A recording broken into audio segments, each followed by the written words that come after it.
স্বাগতম সকলকে আরো একবার সুপার কোচিং বেঙ্গল বাই টেক্সট বুকে। আশা করি প্রত্যেকে আমাকে দেখতে শুনতে পাচ্ছ। আরআরবি এনটিপিসির গ্র্যাজুয়েট লেভেল, হ্যাঁ প্রথমত আমরা গ্র্যাজুয়েট লেভেলে এক্সাম ডেট নিয়ে কথা বলছি, কবে হতে পারে এই পরীক্ষাটা। স্যার আমার হাতে কি প্রিপারেশন নেওয়ার জন্য কি বেশ কিছুটা সময় আছে, পুরো ডিটেল আলোচনা করব এই ভিডিওতে। আমরা জানি যে আরআরবি গ্রুপ ডি, আরআরবি এনটিপিসির এক্সাম হওয়ার কবে কথা ছিল?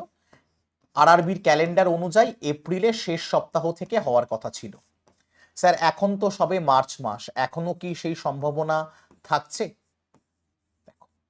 এখন সব থেকে বড় কথা হলো সেই সম্ভাবনাটা থাকছে কি থাকছে না। তোমরা তো বড় হয়েছো, তাহলে আগে দেখি থাকছে কি থাকছে না।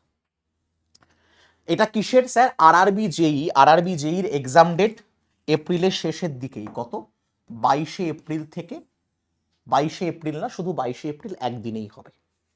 এরপর যদি আমরা দেখি আরআরবি প্যারামেডিকেল 28শে এপ্রিল থেকে 30শে এপ্রিল পর্যন্ত শিডিউল করা। তাহলে এপ্রিলের শেষ লাস্ট উইক হয়ে গেল, আর উইক থাকলো না। তার মানে পরিষ্কার প্রমাণ হলো, কি প্রমাণ হলো স্যার? এপ্রিলের লাস্ট উইকে এনটিপিসির কোনো পরীক্ষাই হবে না। মানে আমরা যেটা গ্র্যাজুয়েট লেভেলের কথা বলছি, কোনো পরীক্ষাই হবে না। এবার মে মাসে আসি, মে মাসে হবে কিনা। তাই তো এখন প্রশ্ন দাঁড়ালো, এপ্রিলে হলো না, তাহলে মেতে নিশ্চয়ই হওয়ার সম্ভাবনা আছে। আমরা উড়িয়ে দিতে পারি না এই সম্ভাবনা। এখন মাঝখানে রেলের কাছে একটা পরীক্ষা আছে, যে পরীক্ষাটা রেল মাঝখানে বন্ধ করে দিয়েছে তাদেরই ইন্টারনাল কিছু ইস্যুর কারণে। সেটা আর বলছে না টেকনিক্যাল ইস্যু বলে চালানো, পরবর্তীতে জানা গেছে সেটা আর্থিক তছরূপের ইস্যু। অর্থাৎ এলপি সিবিটি টু কিন্তু এলপি সিবিটি টু করতে মিনিমাম 2 দিন লাগবে, আর দুদিনেই করবে এলপি সিবিটি টু। কারণ এলপি সিবিটি টু দুদিনে এই কারণে করবে, কারণ সেখানে কোনো নর্মালাইজেশন থাকবে না। তাহলে 2 দিন লাগবে, মে মাসে 2 দিন তো নিশ্চয়ই সিবিটি টু এর জন্য দিতে হবে। কি দিতে হবে? কারণ এপ্রিলে ডেট ঘোষণা করলো না এখনো পর্যন্ত, আশা করা যাচ্ছে এপ্রিলে হওয়ার সম্ভাবনা কম। যদি LP CBT to date April মাসে কোনোভাবে দিয়ে দেয়, সাপোজ ধরো এপ্রিলের ফার্স্ট উইকে বলল যে এপ্রিলের 15 থেকে 17 পর্যন্ত সিবিটি টু হবে, তাহলে তুমি ধরেই রাখো মে মাস তোমার এনটিপিসি গ্র্যাজুয়েট লেভেলের জন্য। মে থেকে জুন, আমি আবার বলছি মে থেকে জুন, এরপরে আর গ্র্যাজুয়েট লেভেলের এক্সাম আরআরবি বা টিসিএস নিতে পারবে না। কারণ এরপর সিজিএল এর এক্সাম ঢুকে যাবে, সিজিএল সিএইচএসএল, তারপর পরপর ঢুকতে থাকবে। এই মাঝখানে স্লট পাওয়া, কারণ পরিষ্কার কথা, কত লক্ষ ফর্ম ফিল আপ হয়েছে? 58 লাখ ফর্ম ফিল আপ হয়েছে।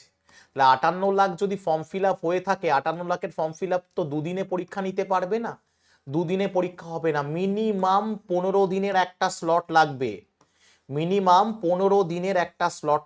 15 দিনের একটা স্লট লাগবে এনটিপিসিতে।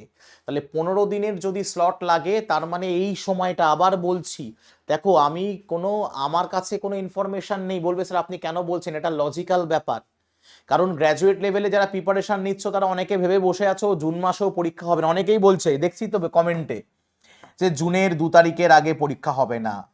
হিসেব তোমায় যেটা বললাম পরিষ্কার বোঝো, হিসেব হচ্ছে এটা, যদি এলপির ডেট ঘোষণা হয়ে যায়, এলপির ডেট যদি এপ্রিলে ঘোষণা হয়ে যায়, তাহলে মাথায় রেখে নিও মে মাস থেকে কিন্তু তোমার গ্র্যাজুয়েট লেভেল শুরু হবে। তাহলে হাতে তোমার কাছে সত্যি কথা বলতে গেলে ম্যাক্সিমাম 45 দিন সময় আছে। তোমার হাতে যারা প্রিপারেশন নিচ্ছ তারা 45 দিনের ডেডলাইন নিয়ে চলো। আবার বলছি 45 দিনের ডেডলাইন, তার বেশি ডেডলাইন নিও না। এবং 45 দিনের ডেডলাইন যদি নাও, তাহলেই তোমার একটা ভালো প্র্যাকটিস হবে, ভালো প্রিপারেশন হবে। তুমি যত দিন বাড়বে তত ভাবলে যে আমার প্রিপারেশন আরো বেটার হবে, না, তোমাকে এই 45 দিনের মধ্যেই নিজেকে আরো প্রিপেয়ার করো, মক টেস্ট দাও মারাত্মক লেভেলের। আর যদি প্র্যাকটিসে ইস্যু থাকে, তাহলে কোনো জায়গায় চ্যাপ্টার ওয়াইজ, যে কোনো জায়গাতে চ্যাপ্টার ওয়াইজ প্র্যাকটিস সেট করো। Chapter wise mix practice set তুমি মকে করবে, এবং চ্যাপ্টার ওয়াইজ প্র্যাকটিস সেট করবে তুমি, যে কোনো ফ্রি হতে পারে, ইউটিউবে হতে পারে, পেইডে হতে পারে, তুমি করো। তাহলে আমি তোমাকে বলবো ডেডলাইন 45 দিন, সেটা 50-60 দিন হতে পারে, কিন্তু সম্ভাবনা আমি এটুকুই বলছি কারণ জুলাই ম্যাক্সিমাম, জুনের মধ্যে টোটাল এক্সাম কমপ্লিট হবে, জুনের মধ্যে, মে থেকে জুনের মধ্যে টোটাল এক্সাম কমপ্লিট হবে, 15 দিন লাগবে, বলা যাচ্ছে না যখন তখন CBT2 এর নোটিফিকেশন এপ্রিলে যখন তখন দিয়ে দিতে পারে। এইবার তোমাকে বলি যে কেন বললাম, দেখো আমি তো না দেখে বললাম না, ভালো করে দেখো যে তোমার গ্র্যাজুয়েট লেভেলে ভ্যাকান্সি ছিল 8113টা, সেখানে আরটিআই রিপোর্টে কি এসছে দেখো, আরটিআই রিপোর্টে 58,40,000, মানে প্রায় 59 লাখের কাছাকাছি বলতে পারো, মানে প্রায় 58.5 লাখ, 58,40,861টা অ্যাপ্লিকেশন হয়েছে। আর রেল তো সবার জন্য এক্সাম অ্যারেঞ্জ করবে, এরকম তো না যে তুমি বলবে স্যার এর মধ্যে তো 30% এক্সাম দিতে যাবে না, তুমি বলবে 30% এক্সাম দিতে যাবে না বলে রেল তো অ্যারেঞ্জ করবে না, তা তো না, রেল তো অ্যারেঞ্জ করবে, রেল তো 100% এক্সাম দিতে যাবে, সেটা অ্যারেঞ্জ করবে। তো এই জন্য বলছি প্রস্তুতিতে কোনো ঘাটতি রেখো না, পরীক্ষা অনেকটা পিছিয়ে যাবে, একটু ঢিলেমি দিচ্ছি না, ঢিলেমি দিও না।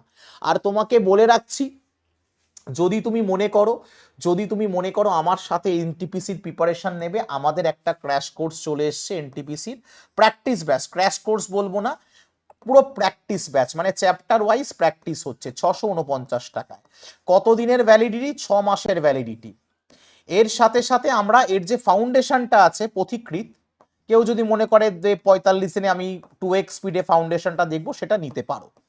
কিন্তু তোমরা হয়তো জানো কি জানো না, যাদের কাছে পৌঁছায়নি তাদেরকে বলে রাখি, আজকে অর্থাৎ আজকে মানে এই 31শে মার্চ পর্যন্ত, এই 31শে মার্চ পর্যন্ত টেক্সট বুকের ওয়েবসাইটে, আমি আবার বলছি টেক্সট বুকের ওয়েবসাইটে যত কোর্স আছে, টেক্সট বুকের ওয়েবসাইটে 31শে মার্চ রাত্রির 11টা 59 পর্যন্ত টেক্সট বুকের ওয়েবসাইটে যতগুলো ব্যাচ আছে, আমি আবার বলছি, বারবার শব্দটা বলছি, ওয়েবসাইটে যতগুলো ব্যাচ আছে টোটাল দেখবে ওয়েবসাইটে সব মিলিয়ে 27টার কাছাকাছি ব্যাচ আছে।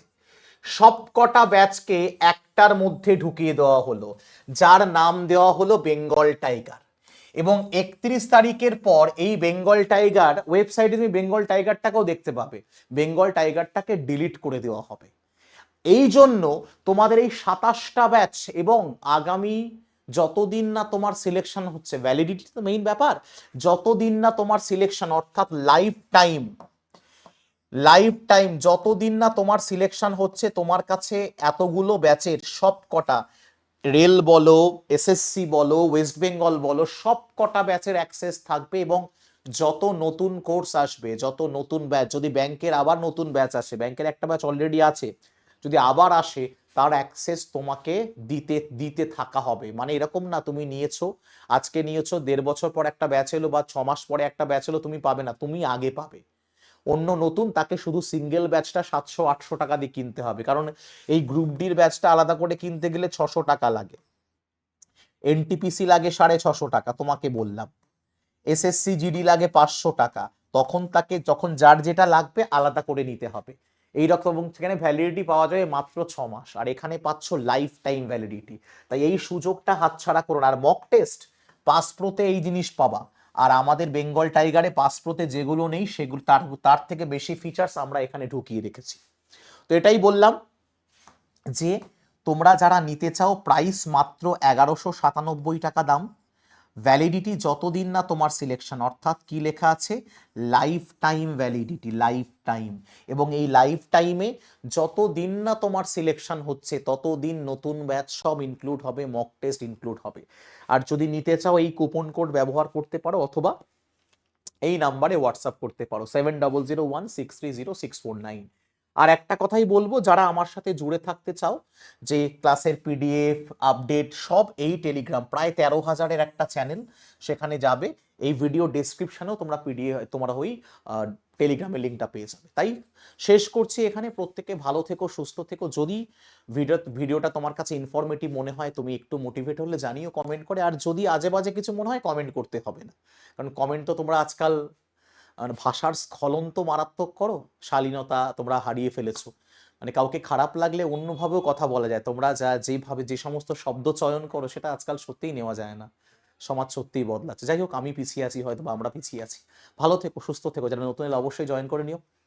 জয় হিন্দ।